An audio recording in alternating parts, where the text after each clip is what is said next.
ನಮಸ್ಕಾರ ಸ್ನೇಹಿತರೆ, ಕೃಷಿ ಮಿತ್ರ ಚಾನಲ್ಗೆ ತಮ್ಮೆಲ್ಲರಿಗೂ ಸ್ವಾಗತ.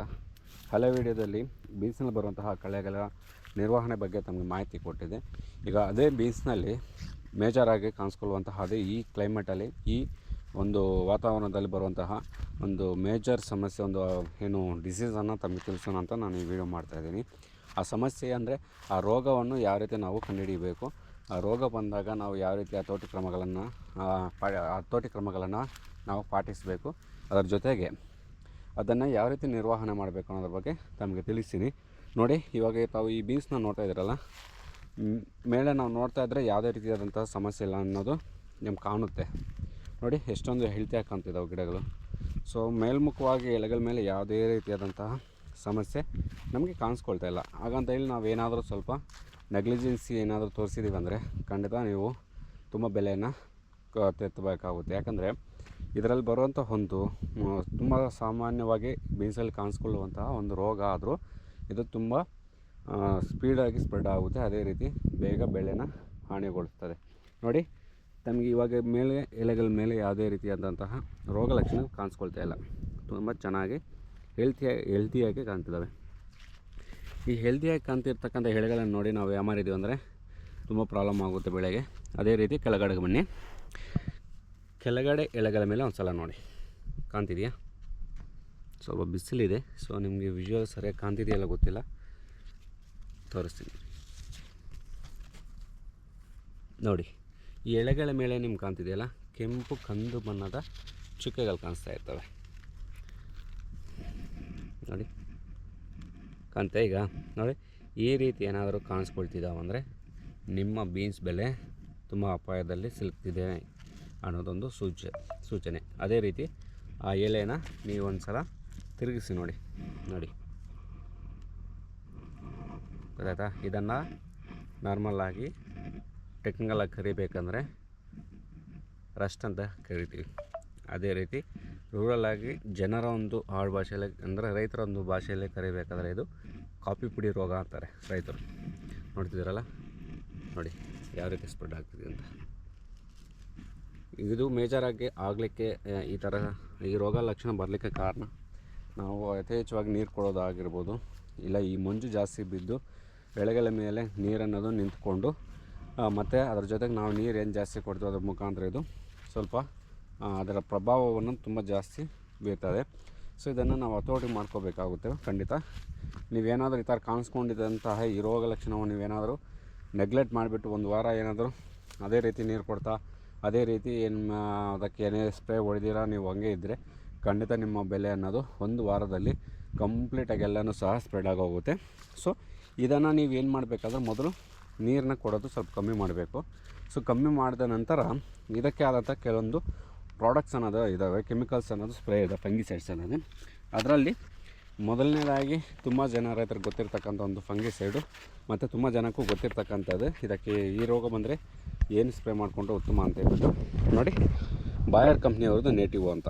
ಸೊ ಇದು ತುಂಬ ಒಳ್ಳೆ ಫಂಗಿಸೈಡು. ಆ್ಯಕ್ಚುಲಿ ಇದನ್ನು ತುಂಬ ರೈತರು ಏನು ಅಂದ್ಕೊಳ್ತಾರೆ ಅಂದರೆ ಬೂದಿ ರೋಗಕ್ಕೆ ಸ್ಪ್ರೇ ಮಾಡ್ತೀವಿ ಅಂತ ಅಂದ್ಕೊಳ್ತಾರೆ. ಬಟ್ ಇದು ಎಲ್ಲರಷ್ಟು ಸಹ ತಡೆಗಟ್ಟುವಂಥ ಶಕ್ತಿ ಇದರಲ್ಲಿದೆ. ಇದನ್ನು ನಾರ್ಮಲ್ಲಾಗಿ 1 ಲೀಟರ್ಗೆ 0.5 ಗ್ರಾಮ್ ಅಂತೆ ಶಿಫಾರಸು ಮಾಡಲಾಗ್ತಿತ್ತು. ಬಟ್ ಈಗ ಸ್ವಲ್ಪ ರೆಸಿಸ್ಟೆನ್ಸಿ ಡೆವಲಪ್ ಆಗಿದ್ದ ಕಾರಣ ಈ ಏನು ಡಿಸೀಸ್ಗೆ ನಾವೇನು ಮಾಡ್ತಾಯಿದ್ದೀವಿ ಅಂದರೆ 0.5 ಗ್ರಾಮಿಂದ 3/4 ಗ್ರಾಮ್ವರೆಗೂ ನಾವು ಶಿಫಾರಸು ಮಾಡ್ತಾಯಿದ್ದೀವಿ. ಇದು ಡಿಪೆಂಡ್ಸ್ ಆನ್ ಸಿವಿಯರಿಟಿ ಇರುತ್ತೆ, ಹಾನಿ ಎಷ್ಟೊಂದು ತೀವ್ರತೆಯಲ್ಲಿದೆ ಅಂತ ಅದ್ರ ಮೇಲೆ ಡಿಪೆಂಡ್ ಆಗಿ ನಾವು ಇದನ್ನು ಶಿಫಾರಸು ಮಾಡ್ತೀವಿ. ಸೊ ಇದೇ ರೀತಿ ನಾವು ಇದನ್ನು ಈಗ ಸ್ಟಾರ್ಟಿಂಗ್ ಸ್ಟೇಜಲ್ಲಿದ್ದ ಕಾರಣ 0.5 ಗ್ರಾಮನ್ನು 1 ಲೀಟರ್ ಮಿಕ್ಸ್ ಮಾಡಿಕೊಂಡು ಸ್ಪ್ರೇ ಮಾಡ್ಕೋಬೋದು. ಇದನ್ನು ಸ್ಪ್ರೇ ಮಾಡಿದ ನಂತರ ಒಂದೇ ಸ್ಪ್ರೇಗೆ ಇದು ಕಂಟ್ರೋಲ್ ಆಗುತ್ತೆ ಅಂತ ನಾನು ಹೇಳಲ್ಲ, 2ನೇ ಸ್ಪ್ರೇನೂ ಮಾಡ್ಕೋಬೇಕಾಗುತ್ತೆ. ಇನ್ನು 2ನೇ ಸ್ಪ್ರೇಗೂ ನಾವು ಇದನ್ನೇ ಸ್ಪ್ರೇ ಮಾಡಬಾರ್ದು ಯಾವುದೇ ಕಾರಣಕ್ಕೆ. ಯಾಕಂದರೆ ಬ್ಯಾಕ್ ಟು ಬ್ಯಾಕ್ ಇದನ್ನು ಸ್ಪ್ರೇ ಮಾಡ್ತಿದ್ರೆ ಆ ರೋಗಕ್ಕೂ ಸಹ ರೆಸಿಸ್ಟೆನ್ಸಿ ಪವರ್ ಅಂತ ಹೇಳ್ತೀವಿ, ಅದನ್ನು ಬೆಳೆಸ್ಕೊಂಡು ಬಿಡುತ್ತೆ. ಆವಾಗ ನಾವು ಎಷ್ಟೇ ಸ್ಪ್ರೇ ಮಾಡಿದ್ರೂ ಸಹ ಅದು ಕಂಟ್ರೋಲ್ ಸಿಗೋಲ್ಲ. ಮತ್ತು ಹೊಸ ಕೆಮಿಕಲ್ಸ್ ಹುಡ್ಕಾಡಬೇಕು, ಹೊಸ ಫಂಗಿಸೈಡ್ಸ್ನ ನಾವು ಹುಡ್ಕಾಡ್ಕೋಬೇಕು, ಅದಕ್ಕೆ ತುಂಬ ತಲೆನೋವಾಗುತ್ತೆ. ಅದರ ಜೊತೆಗೆ ನೀವು ನೇಟಿವ್ ಸ್ಪ್ರೇ ಮಾಡಿದ್ದೀರಂದರೆ ತದನಂತರ ಸ್ಪ್ರೇ ಬಂದುಬಿಟ್ಟು 2 ಡೇಸ್ ಆಫ್ಟರ್ 2 ಡೇಸ್ನ ನೋಡಿ ಅಮಿಸ್ಟರ್ ಟಾಪ್ ಕಾಣ್ತಿದೆಯಲ್ಲ. ಸೊ ಇದು ಸಹ ಸಿಂಜೆಂಟಾ ಕಂಪ್ನಿಯವ್ರದ್ದು, ಅದು ನೇಟಿವ್ ಬಂದು ಬೇರ್ ಕಂಪ್ನಿಯವ್ರದ್ದು. ಅದು 1 ಲೀಟರ್ಗೆ ಏನು ಇನ್ನು ಸ್ಟಾರ್ಟಿಂಗ್ ಸ್ಟೇಜ್ ರೋಗ ಲಕ್ಷಣಗಳು ಕಾಣ್ತಿದ್ದಾವೆ ಅಂದರೆ 1 ಲೀಟರ್ಗೆ ಅರ್ಧ ಗ್ರಾಮ್ನ ಉಪಯೋಗಿಸ್ಕೊಳ್ಳಿ. ಇಲ್ಲ ನಮ್ಮ ಬೀನ್ಸ್ ನಮಗೆ ಶೋಲ್ಡರ್ವರೆಗೂ ಏನು ಹೈಟ್ ಇದೆಯೋ ನಮ್ಮ ಹೈಟಲ್ಲಿ ಶೋಲ್ಡರ್ವರೆಗೂ ಸ್ಪ್ರೆಡ್ ಆಗಿದೆ, ಅರ್ಧ ಹೈಟ್ಗೆ ಬಂದುಬಿಟ್ಟಿದೆ ಅಂದರೆ 3/4 ಗ್ರಾಮ್ವರೆಗೂ ಹಾಕ್ಕೊಳ್ಳಿ. ಬಟ್ ಅದ್ರ ನೇಟಿವ್ ಜೊತೆಗೆ ಬೇರೆ ಏನೂ ಕೆಮಿಕಲ್ ಕಾಂಬಿನೇಷನ್ ಜಾಸ್ತಿ ಮಾಡ್ಕೊಳ್ಳಿಕ್ಕೆ ಹೋಗಬೇಡಿ. ಉತ್ತಮ ಅಂದರೆ ಸಿಂಗಲ್ ಆಗಿ ಅದನ್ನೇ ಗಮ್ ಹಾಕ್ಕೊಂಡು ಹೊಡೆದ್ರೆ ಉತ್ತಮ ರಿಸಲ್ಟ್ ಸಿಗುತ್ತೆ. ಇಲ್ಲ ಏನಾದರೂ ನಿಮ್ಮಲ್ಲಿ ಫ್ಲೈಸ್ ಓದಿದ್ದಾವೆ ಅಂದರೆ ಇಮಿಡಾ 1 ml 1 ಲೀಟರ್ಗಂತೆ ಮಿಕ್ಸ್ ಮಾಡ್ಕೊಳ್ಳಿ ಅಷ್ಟು ಬಿಟ್ಟರೆ ಬೇರೆ ಏನು ಜಾಸ್ತಿ ಮಾಡ್ಕೊಳ್ಳಿಕ್ಕೆ ಹೋಗಬೇಡಿ. ಜಾಸ್ತಿ ಮಾಡ್ಕೊಂಡಿದ್ದೀರಂದರೆ ನಮ್ಮ ಬೇಲೆ ಸ್ಕ್ರಾಚಸ್ ಆಗೋ ಚಾನ್ಸಸ್ ಇರ್ತವೆ, ಎಲೆಗಳು ಮತ್ತು ಹೂ ಉದುರುವಂಥ ಚಾನ್ಸಸ್ ಕಾಣಿಸ್ಕೊಳ್ತವೆ.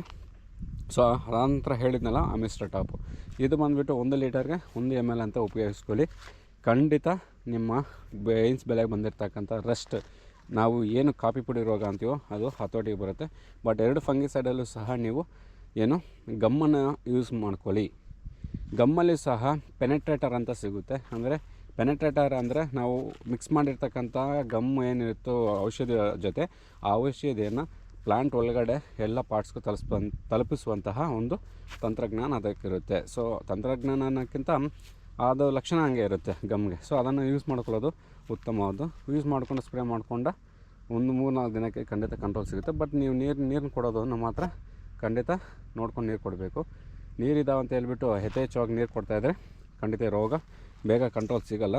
ಈ ಅಮಿಸ್ಟಾರ್ ಜೊತೆಗೆ ಬೇಕಾದರೆ ನೀವು ಹೆಮಾಮೆಕ್ಟಿನ್ ಮೆಂಜೆಟ್ ಆಗಿರ್ಬೋದು, ಆಂಪ್ಲಿಕ್ ಆಗಿರ್ಬೋದು, ಇಂಥವನ್ನು ನೀವು ಏನಾದರೂ ಸಿಂಪಲ್ಲಾಗಿ ಕಾಂಬಿನೇಷನ್ ತೊಗೋಬೋದು. ಬಟ್ ಒಳ್ಳೆ ರಿಸಲ್ಟ್ ಬರಬೇಕಂದ್ರೆ ಫಂಗಿಸೈಡ್ಗಳನ್ನ ಯಾವತ್ತಾಗಲಿ ಸಿಂಗಲಾಗಿ ಹೊಡಿಯೋದು ಉತ್ತಮವಾದದ್ದು. ಆಗ ನಮಗೆ ಬೆಸ್ಟ್ ರಿಸಲ್ಟನ್ನು ಸಿಗುತ್ತೆ. ಸೊ ನೋಡಿ, ಈ ಅಮಿಸ್ಟರ್ ಟಾಪು ಮತ್ತು ನೇಟಿವ್ ಹೇಳಿದ್ದೇನಲ್ಲ, ಇದನ್ನು ನೀವು ಬ್ರ್ಯಾಂಡೇ ತೊಗೊಂಡ್ರೆ ಒಳ್ಳೆಯದು. ಕಂಪ್ನಿ ಅವ್ರ ಕಡೆಯಿಂದ ಬಂದಿರತಕ್ಕಂಥ ಬ್ರ್ಯಾಂಡ್ ತೊಗೊಂಡ್ರೆ ಒಳ್ಳೆಯದು. ಬೇರೆ ಬೇರೆ ಕಂಪ್ನಿಗಳಿಂದ ಬಂದಿದ್ದಾವೆ ಸೇಮ್ ಟೆಕ್ನಿಕಲ್ಸ್ ಅನ್ನೋದು.